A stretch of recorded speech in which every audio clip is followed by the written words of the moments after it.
जवाहरलाल नेहरू जी के कार्यकाल में 16 राज्यों में 243 सांप्रदायिक दंगे हुए। इंदिरा गांधी जी के कार्यकाल में 15 राज्यों में 337 सांप्रदायिक दंगे हुए और राजीव गांधी जी के कार्यकाल में 16 राज्यों में 291 सांप्रदायिक दंगे हुए। ये कैसा सेक्युलरिज्म का परिभाषा है, हमें तो समझ नहीं आता।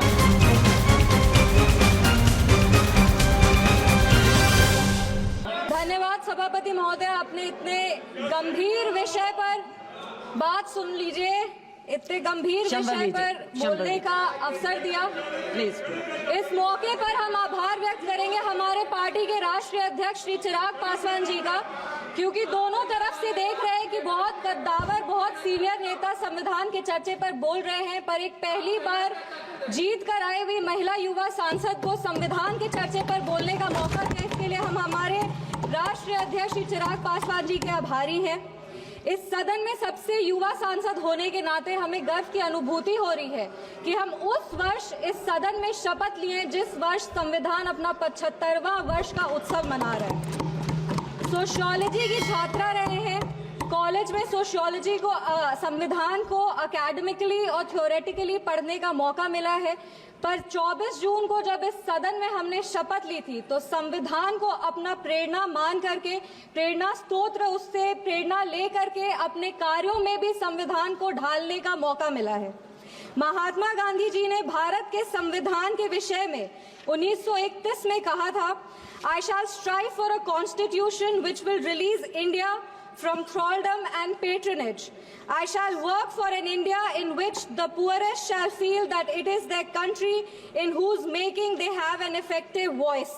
An India in which there is no high class or low class of people. An India in which all communities shall live in perfect harmony. This is the India of my dreams for which I shall struggle. इस सदन में जब हम शपथ लिए थे, संविधान की शपथ लिए थे और सत्य निष्ठा से प्रतिज्ञान किए थे कि भारत की प्रभुता और अखंडता को अक्षुण्ण रखेंगे और कर्तव्यों का श्रद्धा पूर्वक निर्वहन करेंगे, पर हमारे विपक्ष के लोग हैं जो विदेशी तंत्रों से हाथ मिला करके बार बार भारत की प्रभुता और अखंडता पर चोट करते हैं। एक तरफ जहां मोदी जी की कार्यकाल में एफडीआई बढ़ा है, जो फॉरेन डायरेक्ट इन्वेस्टमेंट है, वहीं पे इतने ही वर्षों में कांग्रेस का एसडीआई जरूर बढ़ गया। अब एस उसमें क्या है, उसका नाम लेंगे तो हल्ला हंगामा हो जाएगा, इसीलिए आप लोग खुद ही समझ जाइएगा।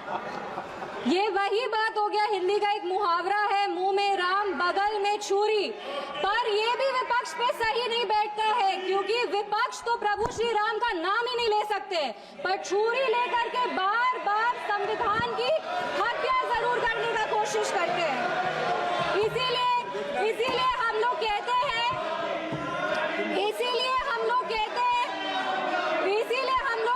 कि संविधान नेता के हाथ में नहीं, संविधान नेता के दिल में होना चाहिए।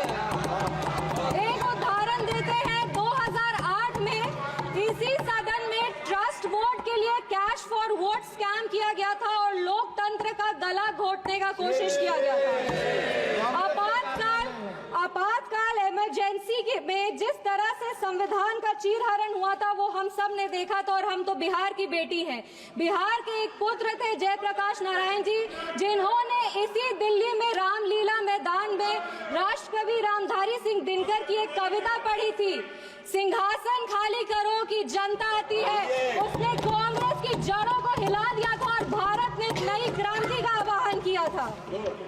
आज जब हम संविधान के 75वें वर्ष का उत्सव मना रहे हैं तो हम नमन करते हैं संविधान के निर्माता डॉक्टर बाबा साहब भीमराव अंबेडकर जी का, जिन्होंने अपनी पूरे जीवन की सीख को इस संविधान के निर्माण में लगा दिया।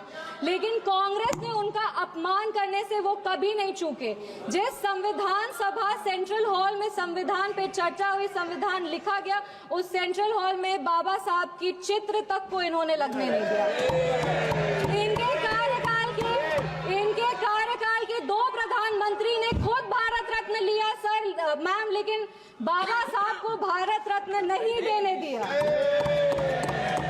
मैं नमन करती हूँ उन सभी संविधान सभा के सदस्यों का जिन्होंने 2 साल 11 महीने और 17 दिन में इस संविधान को आकार दिया।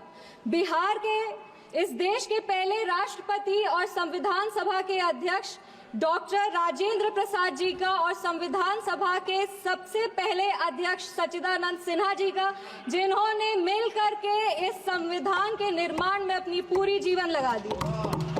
संविधान, विपक्ष को कहना चाहेंगे, संविधान सिर्फ आर्टिकल्स और प्रिंसिपल्स नहीं है, ये एक ग्रंथ है, ये आम आदमी का भरोसा है, ये आम आदमी की आस है।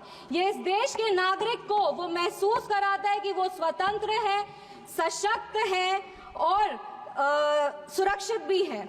इस संविधान की ताकत ही है कि आज इस 25 साल की युवा महिला सांसद इस सदन में महिलाओं की आवाज बनी है।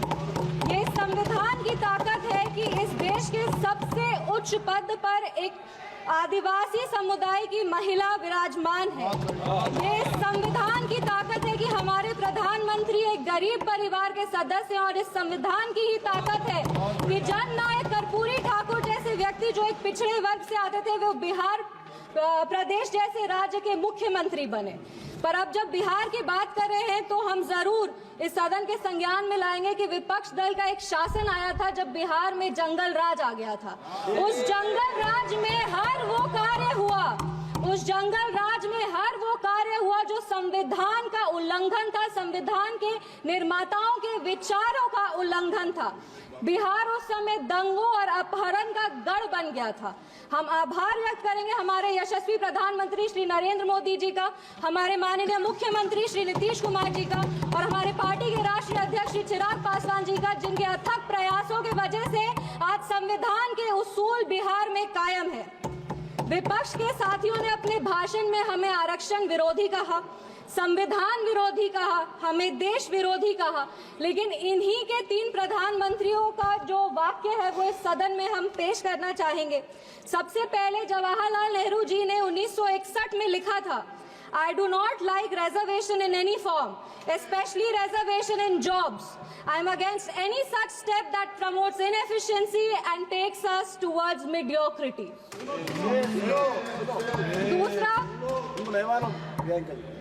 दूसरा इंदिरा गांधी जी ने, नीरज चौधरी जी की एक किताब थी हाउ प्राइम मिनिस्टर डिसाइड्स, उसमें उन्होंने कहा था अपने तब के लॉ मिनिस्टर शिव शंकर जी को कि एक ऐसा ATR तैयार कीजिए कि सांप भी मर जाए और लाठी भी ना टूटे। ये मंडल कमीशन के रिपोर्ट पे उन्होंने कहा था।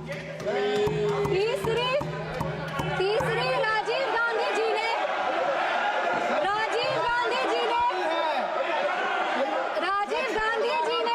एक इंटरव्यू में आलोक मेहता को कहा था मार्च 1985 में, नो प्रमोशन ऑफ।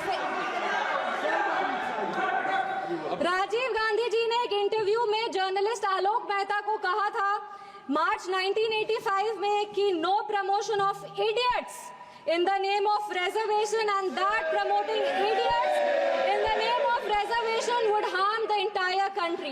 ये इनके 3 प्रधानमंत्री थे और देश 37 साल इनके प्रतिनिधित्व में था और इन्हें लगता था कि आरक्षण से इस देश में सेकेंड ग्रेड सिटीजन आते हैं। कांग्रेस को माफी मांगनी चाहिए इस पर। आप बात करते हैं सेक्युलरिज्म की, तो एक आंकड़ा भी पेश करेंगे। जवाहरलाल नेहरू जी के कार्यकाल में 16 राज्यों में 243 सांप्रदायिक दंगे हुए।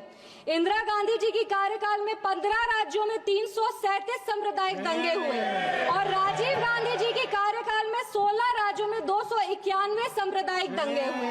ये कैसा सेक्युलरिज्म का परिभाषा है, हमें तो समझ नहीं आता। एक और बात कहेंगे, कहानी सुनाएंगे। 1984 में जब सिख रायट हो रहा था, 1984 में जब सिख रायट हो रहा था तो एक सिख समुदाय के व्यक्ति एक दलित नेता के घर में रक्षा पाने के लिए गए थे, एक पनाह मांगने गए थे। उस दलित नेता के घर को जला दिया गया था। वो दलित नेता कोई और नहीं, हमारे पार्टी के संस्थापक हत्या रामविलास पासवान जी थे, जिनके घर को 1984 में जला दिया गया था।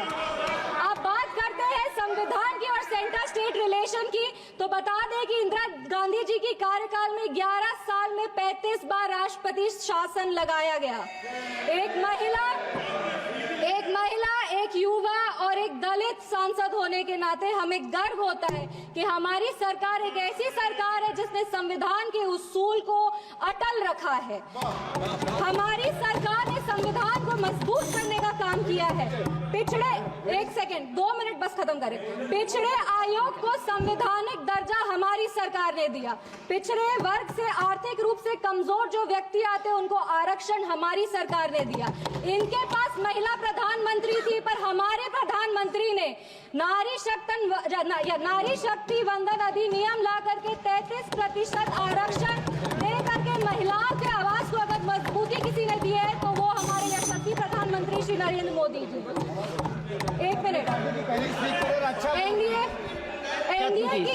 एनडीए की सरकार ने बिहार में हमारे प्रधानमंत्री, हमारे माननीय मुख्यमंत्री श्री नीतीश कुमार जी और हमारे पार्टी के राष्ट्रीय अध्यक्ष श्री चिराग पासवान जी के नेतृत्व में संविधान के सभी प्रावधानों को मजबूती से वापस लाए हैं और यही प्रयास करते हैं कि संविधान को अपना प्रेरणा मानकर योजनाएं बनाए जो हर वो नागरिक तक पहुंचे जो जरूरतमंद है।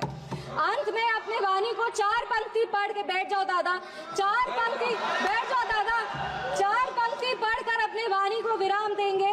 हर रंग को खुद में समेट कर जो बेखौफ खड़ा है, जाति और धर्म के दायरे से जो आगे बढ़ा है, नैतिक निष्पक्ष समावेशी संविधान ही है वो जो 75 वर्षों बाद भी सहज खड़ा है। धन्यवाद।